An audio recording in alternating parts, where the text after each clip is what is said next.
Passport নতুন করতে দিয়েছেন, এখনও পাসপোর্ট হাতে পাননি, পাসপোর্টটা কোথায় আছে কি বিস্তারিত আপনারা টেনশন থাকছেন।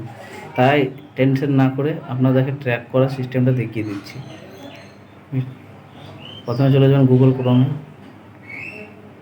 এখানে লিখবেন পাসপোর্ট সেবা। পাসপোর্ট সেবা লেখার পরে এই যে অফিসিয়াল ওয়েবসাইট পাসপোর্ট সেবা, এখানে চলে যান। এখানে যাওয়ার পরে এরর আসবে, এররটা কেটে দেবেন। তারপরে এখানে আছে দেখেন ট্র্যাপ অ্যাপ্লিকেশন স্ট্যাটাস, এটাতে সিম্পলি হাত দেবেন। ওপরে দেখেন পাসপোর্ট পিসিসি, এই যেখানে আছে এখানে এটাতে হাত দেবেন। দেওয়ার পরে আপনাদের বোঝার খাতিরে আমি এটাকে হাইড করে রেখেছি। এবার এখানে ট্র্যাক, এখানে হাত দেবেন, দিয়ে এখানে দেখিয়ে দেবে স্ট্যাটাস। এই যে পাসপোর্টটা পেন্ডিংয়ের জন্য এই যে পুলিশ ভেরিফিকেশনে পড়ে আছে, এটা এখানে আপনারা ঠিক সহজভাবে দেখে নিতে পারবেন।